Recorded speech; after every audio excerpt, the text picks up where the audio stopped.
Belated Merry Christmas and Happy New Year mga kagala. Tara, samahan nyo kami as we explore some of the hidden gems and beauty of Zambales. Without further ado, pasok na kagad natin yung intro.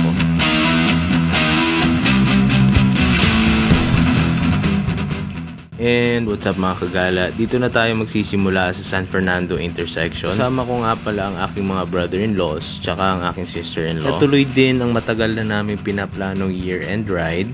So ayan, hindi na nga pala tayo nakadaan sa overpass ng San Fernando kasi sinasarado nila yung paggabi. That was the reason kung bakit nag-U-turn pa tayo sa San Fernando intersection heading towards Bataan. So kung napapanood nyo sa mga previous vlogs ko, itong daan na to, dire-diretso lang until you reach Bataan. Medyo excited ako dito sa rides na to kasi mag-OG road kami. So no need na for SCTEX or the expressway. Talagang bangkingan, so dadaan tayo ng Kabalan. Medyo matagal-tagal ko na rin siyang hindi nadaanan. So I'm very happy and thrilled sa rides na to. Ang unang destination nga pala natin ngayon ay Paper Tree Resort sa Narciso, Zambales. Fast forward na kagad natin dun sa pagliko natin sa Layak, which is heading towards Dinalupihan na. O diba ang bilis, andito na kagad tayo sa Layak, which is heading towards Dinalupihan. Dire-diretsuin mo lang ito hanggang sa marating mo yung Kabalan and then you'll reach Olongapo. Fast forward na kagad natin dun sa Kabalan, makita nyo kung bakit ako nai-excite. At ayun mga kagala, nagsisimula na ang ating bangkingan. This is what I've been waiting for the entire ride. Ito yung reason kung bakit ako na-excite mga kagala. So hahayaan ko na muna na enjoy nyo ito habang may background music. Let's go!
So ayun mga gala, andito na tayo sa Olongapo City. Medyo maaga yung pagkadating namin. So nag-isip muna kami if magbe-breakfast ba muna or magkakape or something, refreshments, ganyan. So ayan, since andito na rin naman na sa Olongapo, pinuntahan namin kainan ay Go to Gate. Sa likod lang siya ng SM Masarap downtown. At napakainit nga naman talaga ng Go. So perfect na perfect siya sa malamig na panahon. Ako na nga pala ang magli-lead ng pack natin all the way to Zambales. Sa magandang auxiliary lights medyo natin. Medyo kabisado ko yung bangkingan dito at yung way around the town. So ngayon, papunta na tayo sa Calaclan, which is heading towards Zambales na. So yun mga kagala, makikita nyo mamaya pagdating natin ng Ulo ng Apo, kakaliwa tayo doon. At ito na yung way natin hanggang sa makarating tayo sa Zambales. May konti nga palang bangkingan din doon. Since medyo maaga pa naman, I'm hoping na medyo light traffic lang yung madadatnan natin. Hindi ko na patatagalin to. Fast forward na kaagad natin doon sa Calaclan. Ako na nga pala ang magli-lead ng pack all the way to Paper Tree sa Narciso, Zambales. Enjoy nyo muna yung bangkingan natin dito mga kagala.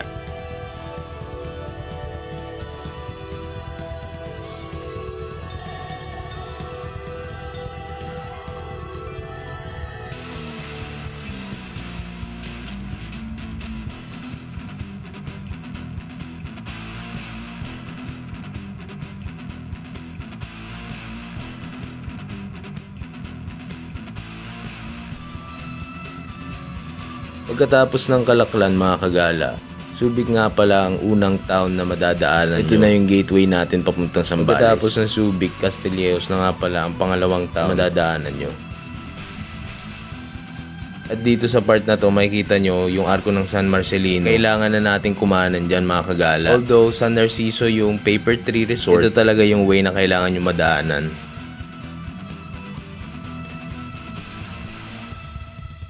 Ito na nga palang unang destination natin, ang Paper Tree Resort, nasa kanan. At since medyo maaga tayo, nag-decide muna kami na mag-picture taking photo ops dun sa taas para makapag-stretching muna kami dahil sa haba ng biyahe at para makapagpahinga na rin yung mga motor namin. O diba mga kagala, ang ganda dito sa taas. Dito palang sulit na yung view. Alam na alam mo nasa Zambales ka na pag napapalibutan ka na ng mga bundok, ng mga sapa at pati na rin yung mga beach. Sa mga gusto magmuni-muni dyan at mapayapa, yung mga mahihilig sa tahimik na lugar, ito yung magandang spot. Diba? Ma-amaze ka na lang sa ganda talaga ng Zambales.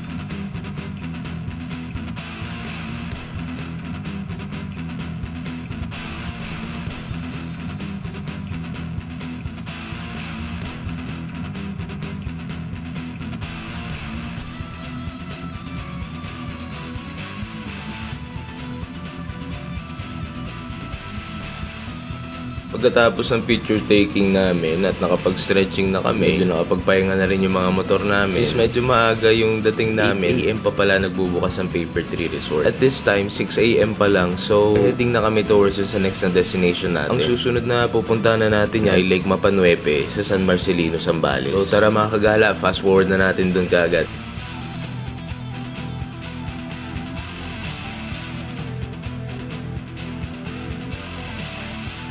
Since maaga pa naman at marami pa kaming time, we decided to explore Lake Mapanuepe by ourselves without the help of hiring a tour guide. Wala sa inyo yung purpose natin kung bakit tayo nag-rides, it's to explore. Sabi nga nila, hindi masaya ang road trip pag di kayo naliligaw. Sa entrance pa lang ng Mapanuepe, mag-i-split na kaagad yung daan. Dun sa nag-i-split na daan, we decided to take a ride, which is heading towards Lake Mapanuepe din. Okay din yung daan kasi medyo bankingan din, pero sobrang kitid ng daan. Medyo nakatakot din sumagad mag-banking dito kasi di mo masasabi kung may mag-overshoot na kasalubong. Buti na lang medyo maaga kami, so libreng-libre yung daan. Wala kami halos nakakasabayan o nakakasalubong papunta dito. At ito na mga kagala, nakikita ko na yung Lake Mapanuepe doon sa ibaba na itong bundok na to. Na-excite na ako kasi alam ko malapit na kami. Sa wakas, narating din namin ang isang side ng Lake Mapanuepe mga kagala. May mga bangka naman dito na for hire sa mga gustong tumawid sa kabilang side ng Lake Mapanuepe. Bali ang babayaran mo lang dyan ay 500, balikan na yun. Since adventure ang hanap namin, nag-decide muna kami na mag-stop dito at magpahinga bago kami sumabak sa lahar.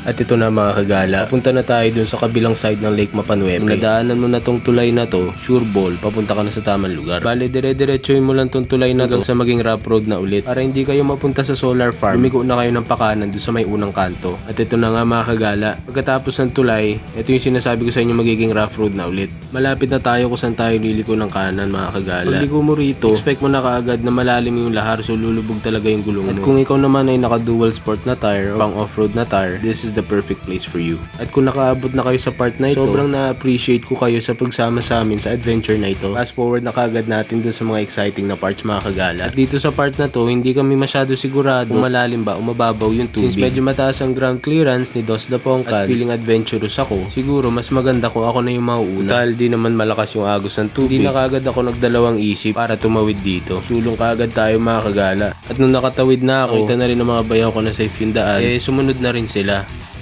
At dito banda sa may part na to, makikita nyo, medyo nakakalito. Buti na lang may mga lokal dito sa part na to na pwede mong pagtanungan. Pag narating nyo na yung Eagles Paradise na yan, dire-diretso lang kayo, stay on the trail. Promise, di ko kayo bibiguin mga kagala. Pagkatapos ng mahaba-habang trail, dito na kami nag-decide na pasukin ang phase 1 ng Lake Mapanuepe. Sa entrance pa lang, makikita nyo na napakaraming tao na kaagad. Siguro ito yung mga tao nag-overnight or nag-camping dito kasi napakaraming tents din ng mga nakatayo. If I'm not mistaken, ang overnight dito sa phase 1, kailangan mo lang magbayad ng 100 pesos yata. Napaka-perfect na itong lugar na to kung gusto nyo mag-family bonding, team building, or simpleng gusto nyo lang lumayo sa ingay ng syudad. Ito na mga kagala, narating na natin yung kabilang side ng Lake Mapanuepe. Ang ganda ng lugar na ito, para kang nasa New Zealand talaga. At syempre, bago tayo pumunta sa huling destination natin, papahinga muna kami dito saglit para makapag-picture taking at para makapagpahinga na rin kami. Kaya ko muna kayong enjoyin to mga kagala. Bibigyan ko kayo ng isang 360 view kung saan kami nag-stop para makita nyo rin kung ano yung nakita namin dito sa spot na to. Napakabait nga pala ng mga lokal dito mga kagala. May mga nagtitinda rin ng souvenirs dito kung gusto nyo ng remembrance. Grabe mga kagala. Hindi ko ina-expect na makakarating din ako dito sa lugar na to. Dati nakikita ko lang to sa internet. Hindi ko inaakala na ganito pala talaga kaganda dito sa Lake Mapanuepe. Pagkatapos namin magpahinga, nag-decide na rin kami na umalis dito para mapuntahan na natin yung huling destination natin mga kagala.